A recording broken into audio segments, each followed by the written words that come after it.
All right. Everyone ready? Yeah. Okay. I will reintroduce myself and the team. So I'm Amber. I am a member here at Mossy Creek Fitness, but I'm also a physical therapist with Benchmark Physical Therapy. This is Audrey and JM. They are also physical therapists with Benchmark Physical Therapy. We have a clinic here in Jefferson City, but we're kind of all over the place. Benchmark is, but we actually come into the gym here and treat some clients, just in case y'all weren't aware. I just wanted to throw that out there. But we've done a few seminars. Tonight's topic is going to be on conquering the pull-up from a safety standpoint primarily. So the main objective for tonight is just to help you improve your body awareness on the rig and minimize injury risk with all pulling movements. So we have several pulling movements that we do on the weekly basis in CrossFit. Pull-ups are the obvious. There are several movements, and we're going to go through those quickly. The first three here, pull-ups, toes to bar, and muscle-ups. Again, those are kind of the given. But even within these three, we have the different variations. So we have strict, kipping, and butterfly versions of these movements. And then we can also do them on the rig, and we can also do them on the ring. So depending on how and where we choose to do these movements really changes the mechanical load that they can place on our shoulder.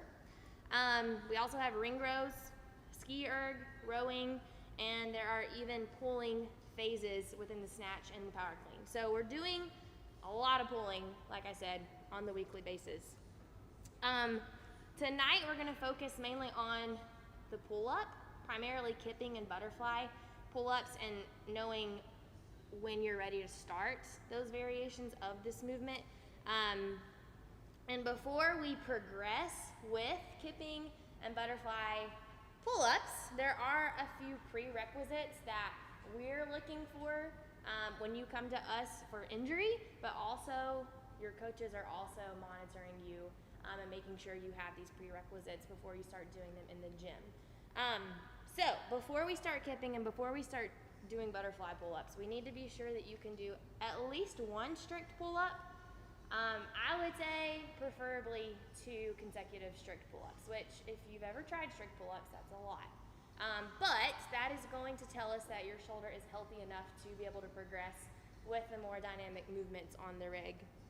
And the second, and we practiced a lot of these in the 4:30 class today, and they are not my favorite, but they are so important.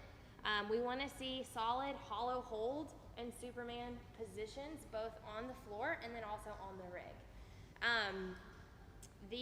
Both of these positions are the positions that we hit in the kipping pull-up. So when you can hold these positions with good control, then that is going to tell us that your shoulders, again, are ready to progress with those dynamic movements on the rig. So 2 prerequisites that we're looking for. But let's say you haven't yet mastered the strict pull-up, and that I would say like a lot of us probably haven't, especially 2 consecutively. So if you're not yet at that point, a lot of times you may wonder, what can I do in a workout to modify while still allowing myself to hit the stimulus of the workout? So we're going to go through 4 of these, and I'll talk through what each of these are, and then also when each would be appropriate to use or to be used in a given workout. So isometric holds, or ISO holds for short. Isometric means that we're contracting the muscle but not moving through a range of motion. So for a pull-up, an isometric hold would be jumping to the top of the rig or to that position where your chin is over the rig and holding that position for a given duration. Box pull-ups, I think we've probably, or hopefully all been exposed to what a box pull-up is. Basically, that's where we pull a box out, we stand on the box, and we use the box to assist us up into that pull-up position. I really like box pull-ups because they give you the stimulus of what a kipping and butterfly pull-up should feel like, but they allow you to slow down the tempo and do so in a controlled manner. You can also use the box as much as you need. So if you're really close to getting that kipping pull-up or really close to hitting the butterfly pull-up, you can use less assistance from the box. But if you need a lot of assistance, then you can just bear more weight through your toes onto that box. So box pull-ups are probably one of my favorites to modify with. Eccentric pull-ups, so an eccentric pull-up is basically where you're jumping up into that isometric hold position, but then you're slowly lowering your body down from the rig. And then there's bands, which we'll talk more about that here in a second. But let's talk about when to use these top three. So let's say we're doing Fran. Everybody pretty familiar with Fran, unfortunately. The first round of Fran involves 21 pull-ups. So that's a pretty high volume of pull-ups, okay? Ideally, if you're really good at butterflies, you should be able to get up there and knock all 21 out without rest, right? That's the goal, because we want to sprint through this workout as fast as possible. So if the stimulus of the workout is high volume, isometric holds and box pull-ups are great go-tos. What I would do, especially if you choose to do the isometric hold, which typically that one's not chosen as often, still a great option, but if that is what you choose, I would ask the coach, like, hey, how long do you want me to hold this? Just so, again, you can hit the correct stimulus. Box pull-ups, pretty self-explanatory. You're gonna, again, use the box to whatever assistance or to whatever level of assistance you may need, still knocking out the same number of reps that are prescribed in the workout. Eccentrics, eccentrics are gonna be a little bit more strength focused. So sometimes we do have workouts where the prescribed movement is strict pull-up. If you have not accomplished that strict pull-up yet, eccentric pull-ups are a great option that allows you to kind of slow down and still hit that strength stimulus. And then bands are, we use them a lot, and like there's a lot of mixed views out there on bands, in my opinion.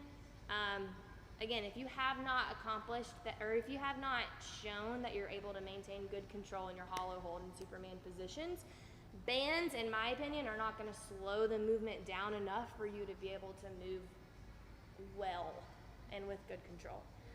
So there's still a little bit of a risk of injury when we're modifying with bands. Again, I'm not going to tell you you should never use bands. I think that there is a time and a place for bands. But in my opinion, like, this is going to allow you to hit more of a stimulus while still developing the skill of kipping and butterfly pull-up. So, okay. There are a lot of different ways that we can compensate when we haven't yet obtained those prerequisites. And so without going through all of them, I've kind of narrowed them down into two categories. The first is what I refer to as an overextended start.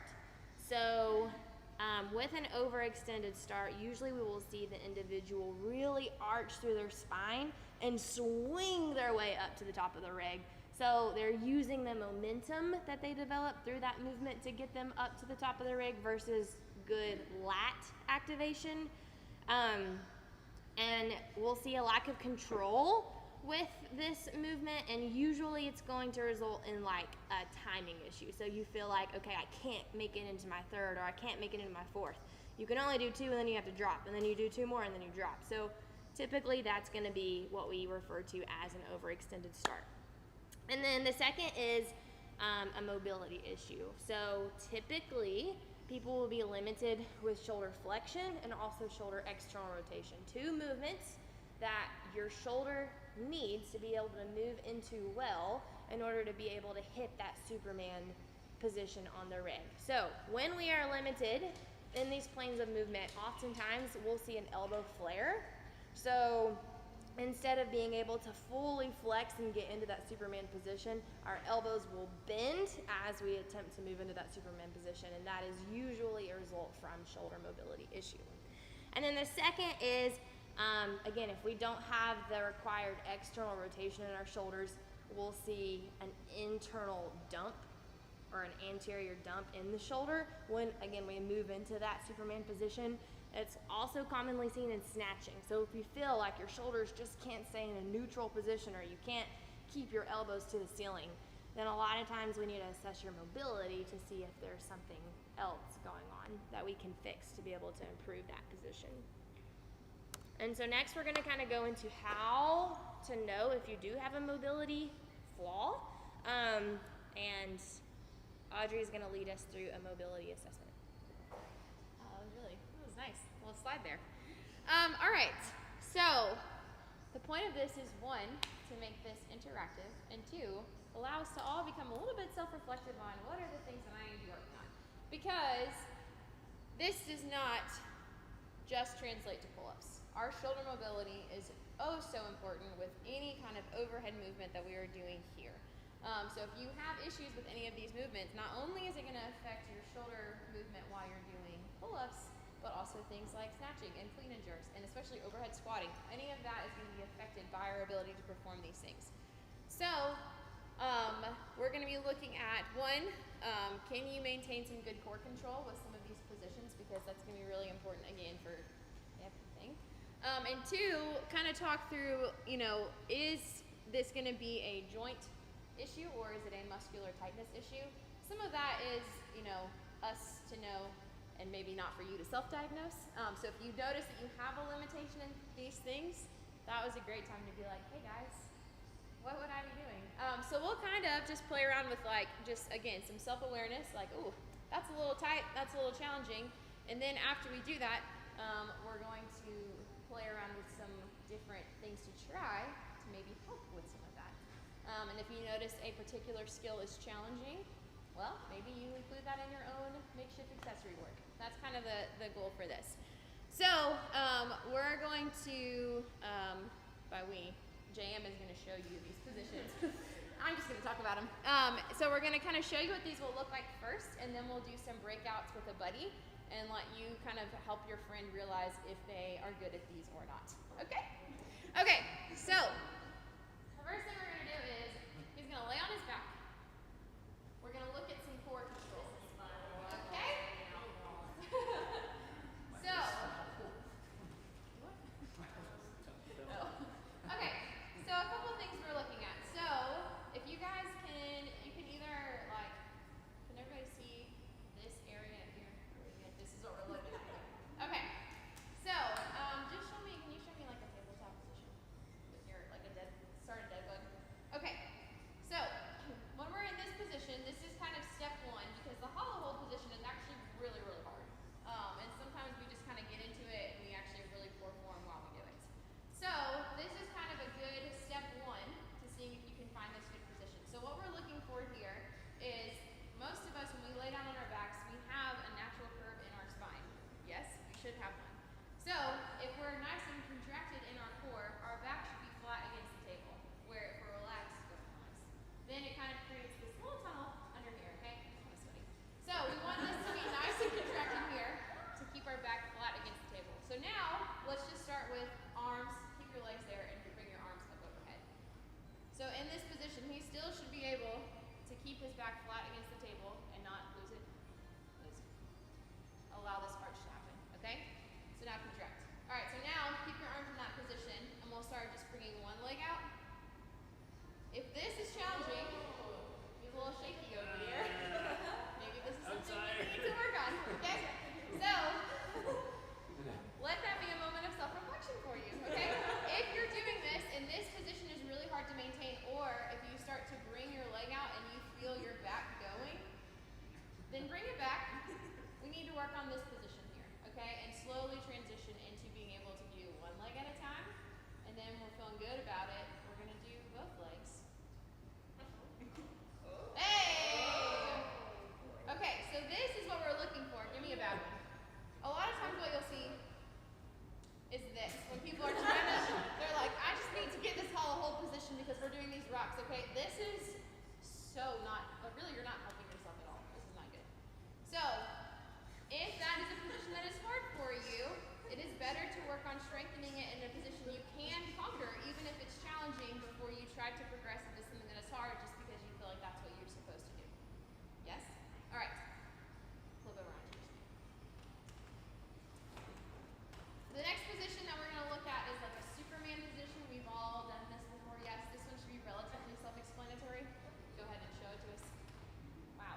guys want to kind of like congregate around and make a circle here, we'll be in the middle.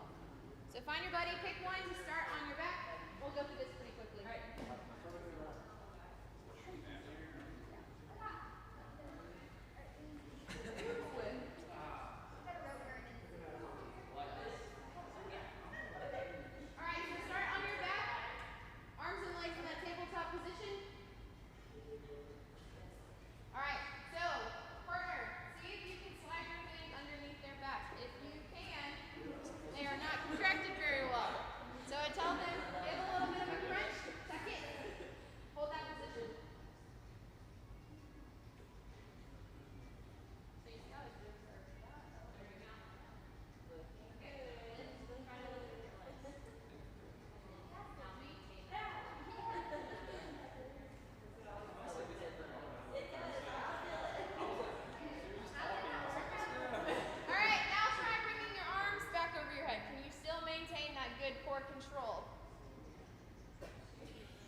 Because you're like, hey, my shoulder hurts sometimes. We're going to look at two things. We're going to look at one, how can you move your arm actively in that position? And two, how can you move it passively? Because that will tell us different things. One, if you have poor active movement, but you have lots of good passive movement, that likely is a weakness issue. If you're having restrictions in both, we're looking at, is it because the muscles are tight and not letting you get to that position? Is there a joint mobility issue? All of that good stuff. So this is, again, one of these areas where you could have a couple of things going on. This is more or less to show you, do you have something going on? So what you're going to try to do is go ahead and do, bring your arms in this position. What you want to cue your buddy to do, though, is not, don't use your upper tricep. Use these muscles down here. Okay, so you'll see if they're overutilizing their upper trap when they do this, it'll look like this when they're laying down on the table. Okay, so try to see if you can lift your arms off the table without overutilizing your upper trap muscles. Okay? Go for it. And also, we want to see you be able, so this doesn't count. Like, keep your arms here. You don't hold onto a rig out here, right? You hold overhead. So, don't compensate by going out. Okay, let's do it. Not bad. Ready? Sounds difficult. So think about squeezing your shoulder blades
asymmetry here. One arm is here, one arm is up here. So it's going to be our job to decide, okay, what is going on this side? Why is this side limited? So if you were in the clinic, we're going to see if you are relaxed, can we move that arm passively back into that end range or not? Because that's going to tell us, is it more muscular? Is it joints? That's the kind of stuff we learn in PT school, you guys. We know some things. So we're going to have your buddy bring their arms up and over their head in this position. If one side is more limited than the other, you can take their arm. I mean, be nice to them. Don't WWE their arm down to the table. But just see, okay, can I relax? If they're relaxed, can I push their arm a little bit and stretch it? Or is there really more? All right, also, sorry. Be sure, the first thing that you should do with this one too is you should push your low back down into the floor. Because anytime we're limited with this, the first thing we're going to do, especially on the rig, is this. So, low back control, then shoulder flexion.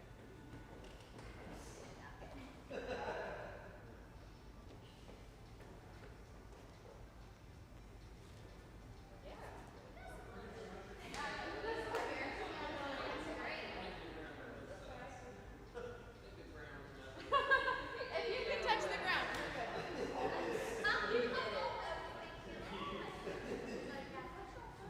Maybe you should get smaller biceps.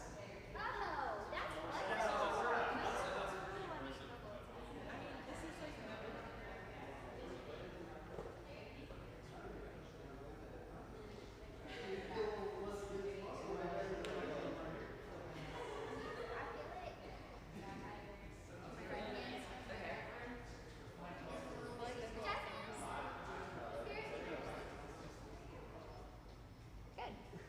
All right, so now we're going to look at a little bit more specific shoulder mobility issue that can happen with pull-ups. So a lot of times when we talk about pull-ups, and especially like if we've had a lot of pull-ups, or we've had, especially for me, the skier who really gets me. Comes in the next day and like, oh gosh, my lats are feeling a little sore. Okay. Sometimes you'll even hurt all the way down into your elbow. That's what hurts me. Here's the reason why. And a lot of us don't realize your lats are some big muscles. So, if you can so your lats come from, they connect up into your shoulder here, which is why they are responsible for some shoulder mobility. But these guys come all the way down and attach, there's some fascial tissue here. So, I mean, your lats are really like the whole bottom section of your back. Your lats are hanging out. So that is why when sometimes you'll have issues with shoulder mobility, and you'll see people they'll compensate with that bend in their back, because if your lat is not loose enough to get you here, it's going to try to get your arm overhead so it accomplishes the task and makes itself shorter back here. And you're like, oh look, my arm is all the way up to the ceiling, which it's not. So we're going to look at that. So now you're going to come back to the table. So to kind of help limit the lat's ability to cheat in this movement, he's going to lay on his back and put his legs back up into that tabletop position. Okay, from here, this is again where it's really important to do that little core contraction that we all just know that we have because we practice that hollow hold. And now try to bring your arms back. This is gonna be good. Okay? Let's try it.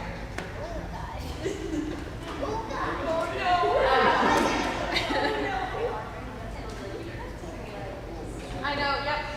Yep. Yep. Yeah. I mean, it's probably fine. You don't really need them. Your left arm looks like it's going back easier. Yeah, my right arm is so tighter. Yeah. It looks a little tighter. Oh, that helps. So you're saying that. Good,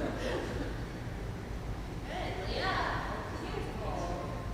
I was going to go wide, so it's been fine. See it means?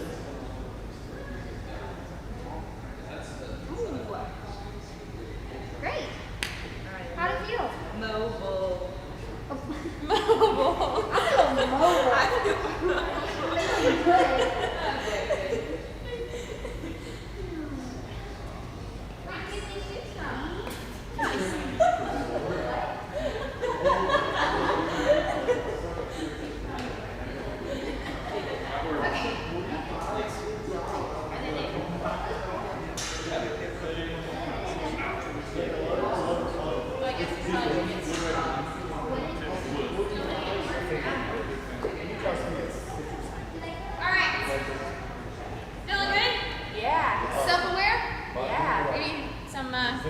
some things we can work on. All right, so now we're going to kind of add an added pressure challenge because now you're going to look at your reflection holding on to. So take a seat for me here, please. Now that I've fixed the table. All right, so we're going to look at this two different ways. One with what we call a okay. So we're going to see this movement and then this movement. Okay. That's gonna be hard.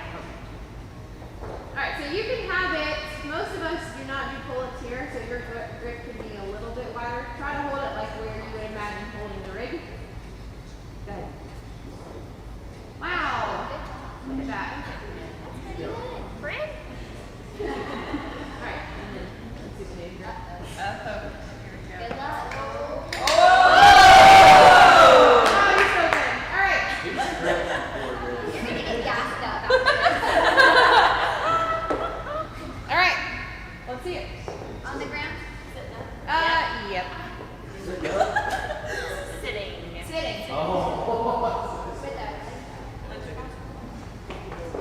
Okay, Lydia. Hey, man. You're doing it. Yep. Let's see.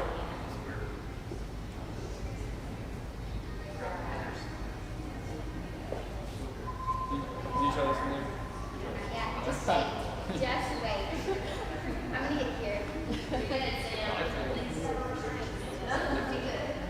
They did like a mobility assessment when I first started go wild. It said my shoulder mobility was 100%, whereas my other stuff was Okay. You're like, you're very self-aware.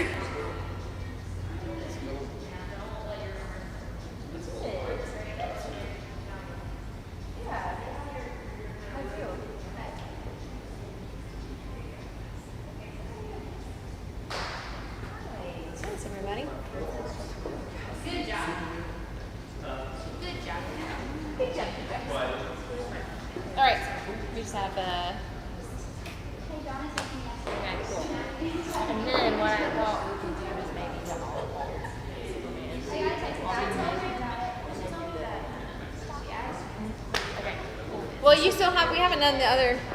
Drills. Yeah. You want to do these two? Well, just give them the exercises. But she's like, it's totally Okay. If we don't have time to go through them, we can just say, hey guys. Let's do that. Okay. All right. Last thing we're gonna look at. We talked about this one a little bit whenever we did the front rack position, but talking about your shoulder external rotation. So everybody, bring your arms up like this. 90 degrees. Arms parallel with the floor. Okay. We're gonna try to open our arms.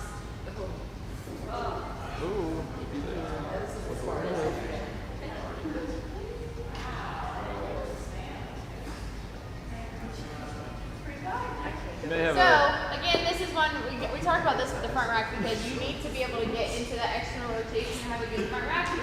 But also, whenever we're going into that Superman movement, our shoulders are moving into a little bit of external rotation when we get into that position.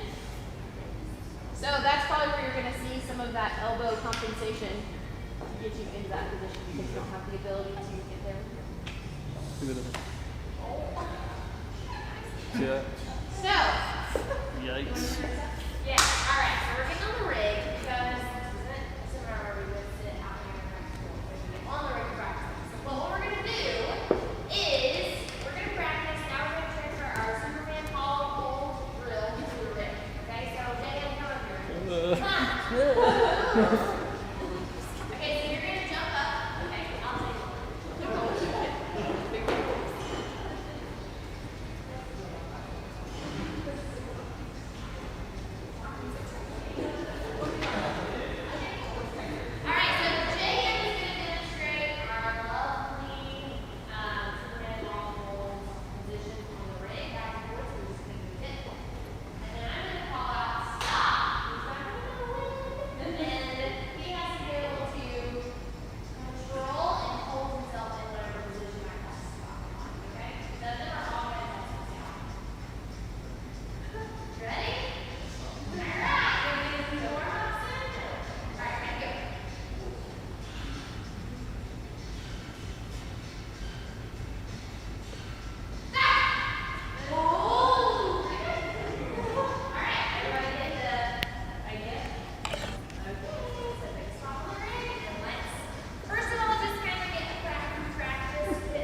have like a small box, we can use that to do help you balance while we do this quickly. Yeah? You all feel good? All right, is everyone ready? All right, so let's go ahead and jump up. And start moving. Stop.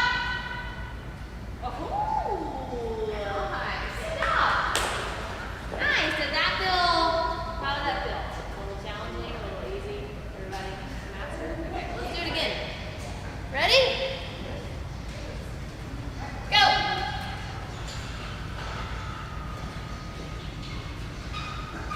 Stop.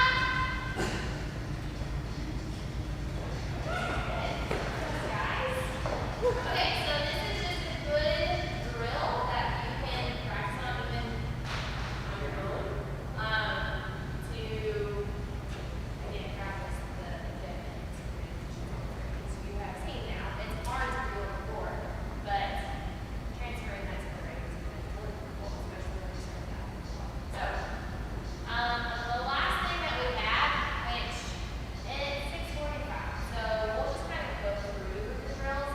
Audrey and I have, we have printed out some exercises that you can work on with pictures and like reps, sets, all that stuff. So take this. These exercises are specific to the mobility drill or the mobility assessment that you performed on your partner today. Some of these exercises are exercises we use in the clinic. So they're really good drills that you can be doing outside of the gym to help with mobility limitations or maybe all holds and movement that you can work on.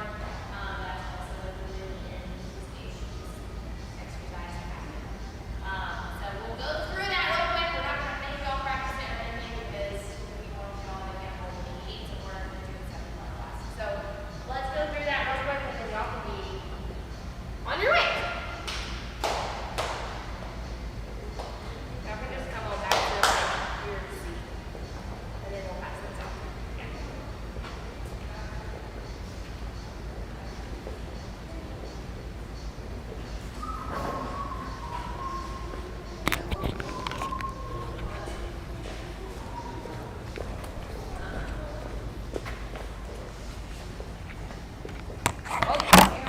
Oh.